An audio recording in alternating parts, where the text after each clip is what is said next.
Kumusta? Hunter's List po ito. Samahan niyo po ako at sabay-sabay nating panuuri ng isa na namang action fantasy movie na Day Shift. Nagsimula ang pelikula kay Bud Jablonski, nagtatrabaho bilang tagalinis ng pool. Gayunpaman, mayroon siyang espesyal na trabahong naghihiwalay sa kanya sa iba. Siya ay hunter ng mga vampira.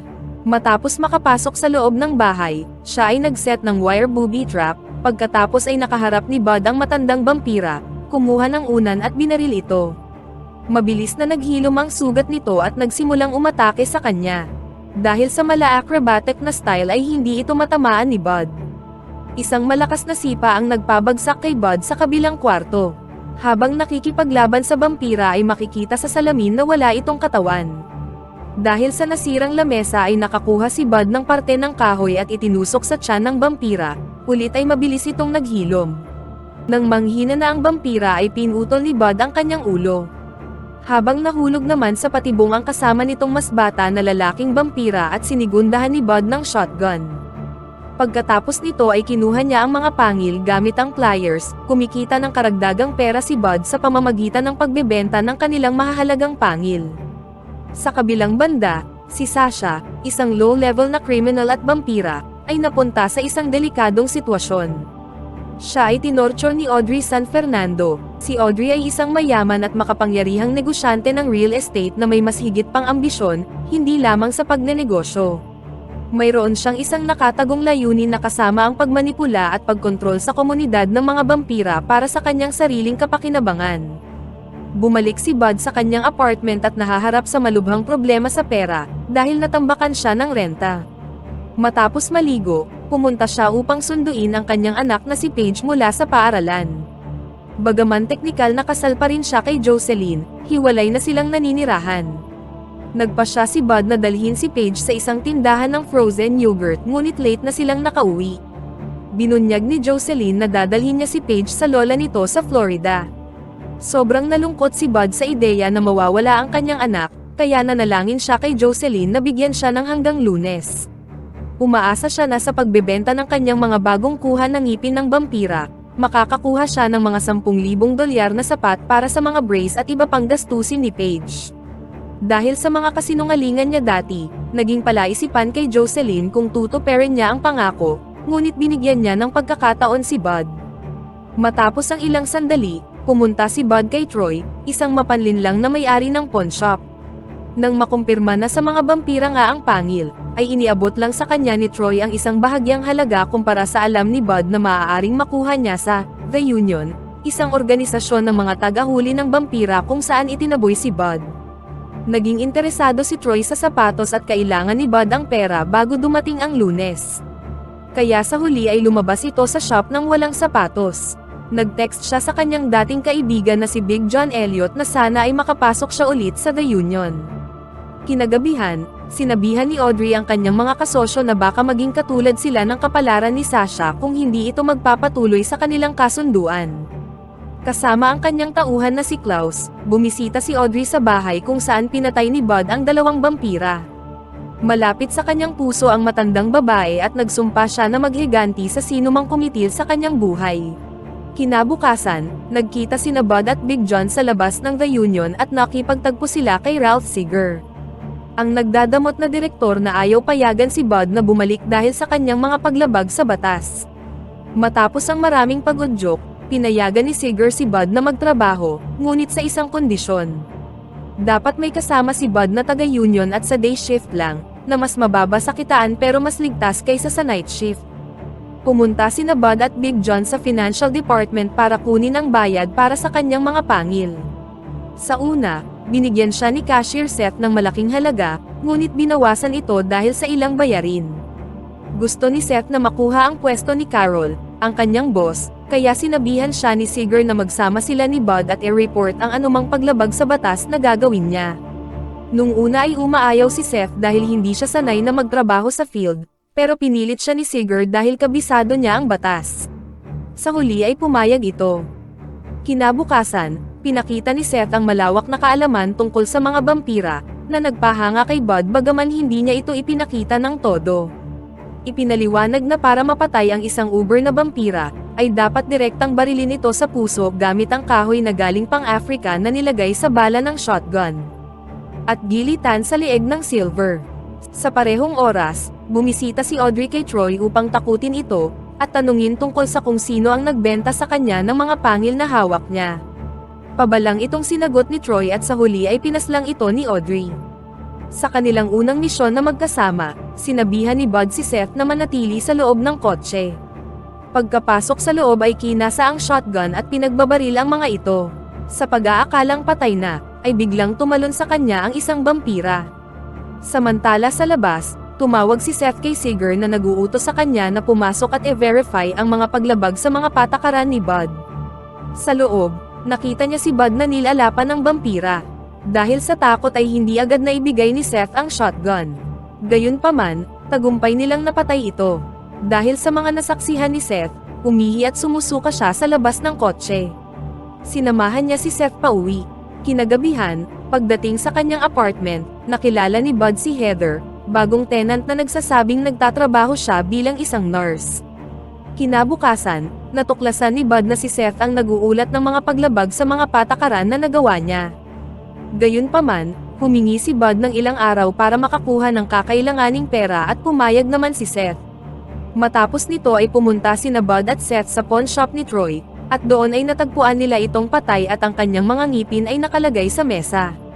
Nagmungkahi si Seth na i-report sa union ang pangyayari, sinagot siya ni Bud na hindi maaari, dahil pag ginawa ito ni Seth ay mawawalan siya ng trabaho at mawawala din sa kanya ang kanyang pamilya. Ipinahayag ni Bud na kailangan niya ang pera upang suportahan ang kanyang pamilya, nangako naman si Seth na hindi siya i-report kay Seeger. Sa kanilang susunod na misyon, nakita ni Bud at Seth ang magkapatid na Nazarian, sikat na mga tagahuli ng mga vampira na nagpapanggap bilang mga tauhan ng pagkumpuni ng stereo. Napagdesisyonan nilang pareho na sabay nilang papasukin ang bahay. Pagkapasok sa loob ay nakapatay agad sila ng 3 mga vampira. Hinalugog nila ang bahay at napag-alamang isa itong pugad ng mga vampira at nagsimula ang killing frenzy. Isa-isa nilang pinatay ang mga vampira na sumusugod sa iba-ibang direksyon. Nakaharap ni Seth ang isang vampira na acrobatic, bago pa man makapalag ay naihina ito sa pantalon. Sa kabilang banda, ang Nazarian brother ay ipinakita ang kanilang husay at teamwork sa pagpatay sa mga vampira. Habang si Bud naman ay nakikipaglaban sa 2 vampira kung saan pinaikot nito sa leeg ang kanyang bolo at pinatay ang natirang vampira. Matapos malinis ang isang pugad ng mga vampira, ipinakita na ang misteryosong produkto na nabanggit noon ay isang vampire sunscreen na nagpapahintulot sa kanila na lumabas sa sikat ng araw sa loob ng mga 15 hanggang 20 minuto. Napansin ni Seth na ang pugad ay may iba't ibang uri ng mga vampira na hindi karaniwang namumuhay ng magkasama. Kinikilala ni Bud ang katotohanan na tama si Seth, ngunit nagmamadali siya umalis dahil kailangan pa niyang sunduin si Paige sa paaralan. Pagdating sa bahay, nakaramdam ng kaba si Bud kaya sinabihan niya si Paige na manatili na lang sa bahay at kakain na lang sila ng pizza at ice cream. Binalaan siya ni Jocelyn na matagal na niyang hinihintay ang isang birthday party, at kailangan niyang dalhin si Paige doon. Kahit hindi gusto, ginawa na lang ni Bud ang kahilingan ng asawa. Sa birthday party, tumanggap ng tawag si Bud mula kay Audrey at binantaan siya na kukunin ang kanyang asawa at anak. Agad niyang dinala si Paige sa kotse at agad na hinabol ng mga tauhan ni Audrey. Sa parking lot, sinaksak ni Bud ang isa sa kanila at sumali sila sa isang nakakapagpabilis ng pulso na habulan habang naglalaro si Paige sa kanyang iPad sa likod ng kotse. Hanggang nagpang-abot sila sa highway at napatumba ni Bud ang isa nito. Habang tumatakas sa mga humahabol, tinawagan ni Bud ang asawa na mag-impake dahil nasa panganib ang kanilang buhay. Nagpatuloy ang habulan hanggang sa umabot sila sa malaking kanal, muli ay napatumba ni Bud ang 2 motorsiklo. Para makadaan ay binaril ni Bud ang 4 na gulong nito at sila ay nakatakas. Nang madala na ni Bud si Paige sa bahay ni Jocelyn, doon ay nakaabang na si Audrey at kanyang mga tauhan. Ibinunyag niya ang kanyang sekreto sa kanyang asawa at anak at sinabi sa kanila na siya ay isang tag-ahuli ng mga vampira. Matapos ay dinampot ang kanyang pamilya at iniwan siyang nakahiga sa sahig. Nang magising ay nabigla si Bud, dahil natuklasan niyang kinagat pala si Seth at naging vampira. Dahil hindi niya kontrolado ang kanyang gutom, sinubukan siyang sakmalin ni Seth, ngunit pinutol ni Bud ang ulo nito. Dahil sa kanyang kondisyon na bunga ng pagiging vampira, hindi siya agad namamatay sa pagputol ng ulo. Pagkadating sa apartment, naabutan niya si Heather na nag-iimpake. Ipinaliwanag ni Bud na dahil sa kanya ay nakidnap ang kanyang pamilya habang sila ay nakikipagsantukan. Napag-alaman na si Heather rin ay isang vampira na ginawang vampira ni Audrey, at nagkaroon sila ng maikling labanan. Ipinaliwanag ni Heather na ang matandang vampira na pinatay ni Bud ay ang anak ni Audrey. Iniwan niya ito noong bata pa, at nang makabalik si Audrey ay matanda na ang kanyang anak at doon niya ito ginawang vampira. Sa kabilang banda, dinala ni na Audrey at Klaus si Jocelyn at Paige sa isang nakatagong templo. Samantala, ibinunyag ni Heather na nais ni Audrey na punuin ang valley ng mga vampira at bumili ng mga property sa buong lugar. Binigyan nila si Seth ng maiinom na biglang ginanahan sa natikman at naghilom ang sugat nito sa leeg. Pumunta sina Bud, Seth at Heather sa isang abandonadong shopping mall, at walang ano-ano ay nagpaputok agad ang mga tauhan ni Audrey.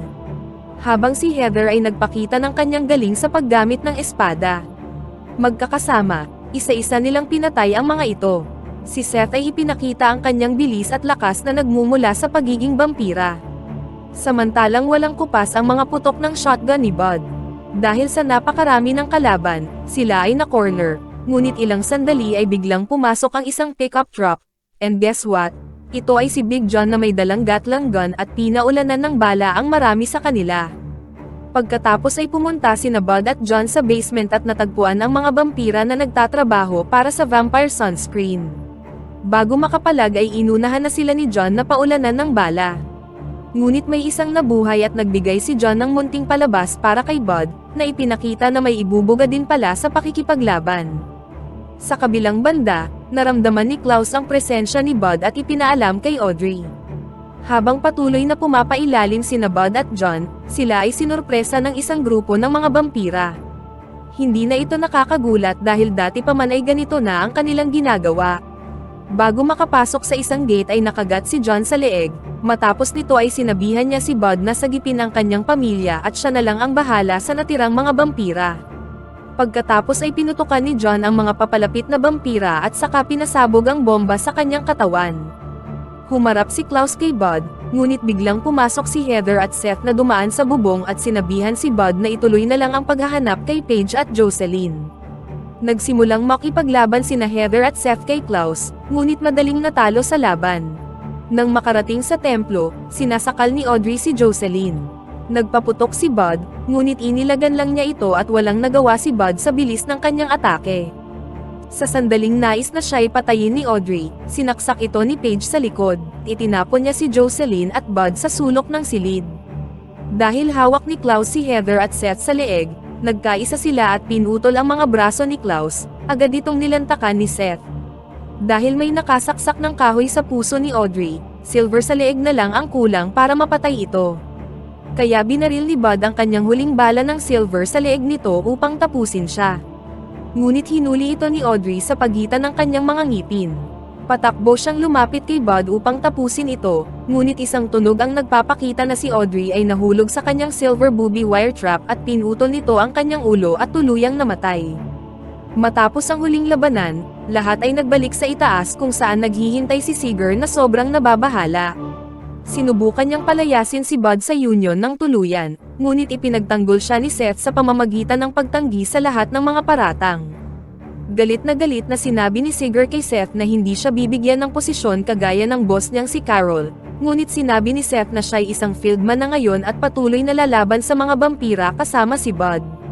Tinanong ni Bud si Jocelyn kung pwede siyang bumalik sa bahay kasama nila ni Paige, ngunit pumayag lamang si Jocelyn hanggat magbibigay si Bud ng tuwid na mga sagot at tigilan na ang pagkukunwari at hinalikan siya ni Jocelyn sa pisngi.